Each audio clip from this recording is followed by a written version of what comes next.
today we're going to talk about breathing and bracing for bodybuilding as compared to powerlifting. Because while the two are not polar opposites, they're more dissimilar than they are similar. And I think that a lot of people don't realize this, and as a result, they're not able to combine the two types of training effectively. So I'm going to try and give you some help with that. First, we're going to cover bracing for powerlifting, because this is something I've talked about before, and it's something I think most of my current subscribers are probably pretty familiar with.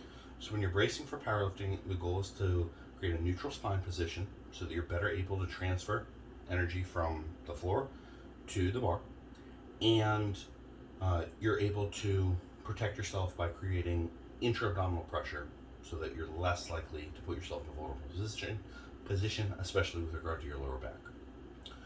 So to get in that position, I'll show you from the side because it's probably easier to see. You're going to squeeze your glutes to pull your hips under your shoulders, and you're going to bear down with the upper abs to pull your shoulders over your hips. That creates the neutral spine position we talked about. I'm just so massive it might not look neutral, but take my word for it. Next, you're going to flex your abs hard, and you're going to flex down like you're trying to compress your spine. All right? And then you're going to breathe deep into your belly, fill your belly with air, and expand in a 360 all the way around. So you're breathing into your obliques, you're thinking about breathing into your lumbar spine, into your abs. You're trying to make your core as thick as possible. And that's going to create a lot of pressure. That's going to allow you to stay in a good position while you're squatting and deadlifting. If you don't do that, what tends to happen is you lose that neutral spine position. And for most people, it means when you're coming out of the hole in a squat, for example, your ass shoots back, you end up doing a good morning, you've got this terrible rib cage flare.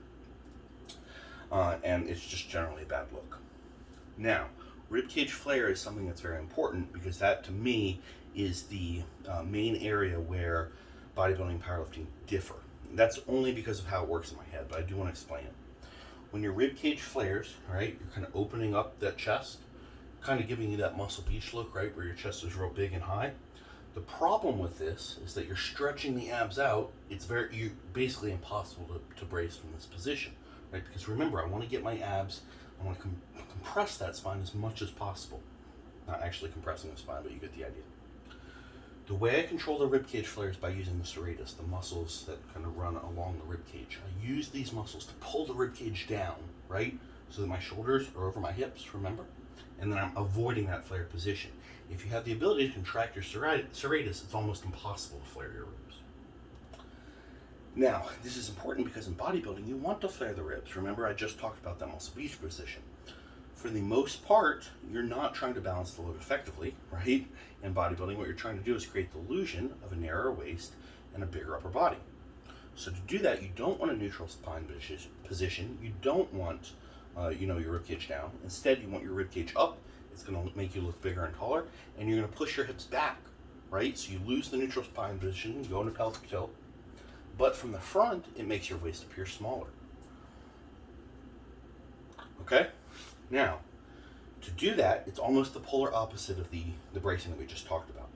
So the first step, again, you're going to push your hips back, and then you're going to relax the serratus. Instead, you're going to use the antagonizing muscles in the mid-back to pull the ribcage up, right? Flare the ribs. You don't want to go too much flare, right? You don't want to go like this. That's just going to look ridiculous. You still want to be in somewhat of a stacked position, right? So my hips are slightly back, but more or less my shoulders are still over my feet. Okay? So don't overdo it. Here's the tricky part. When you're in that position, instead of breathing deep into the belly, you're going to exhale as much air as possible.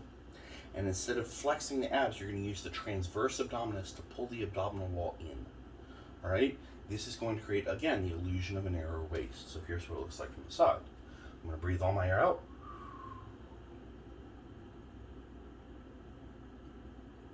And then I use the transverse abdominis to pull the waist in as much as possible.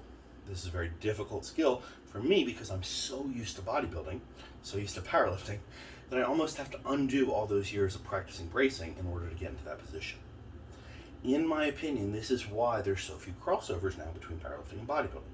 Powerlifters get frustrated by their seemingly wide waist when really they just don't know how to position themselves to make that waist look smaller. Bodybuilders get frustrated by the fact that they can't seem to maintain good form when they reach near 1 rep max attempts on squat and deadlift because they don't know how to brace properly to stay in that good position. So by learning to do both, I think you'll be able to make more out of your training especially if you want to combine the two different styles or approaches to how you lift. I hope this was helpful. If you have questions, please let me know, and I'll do my best to respond to as many as I can in the comments. And if you have follow-up topics for me as well,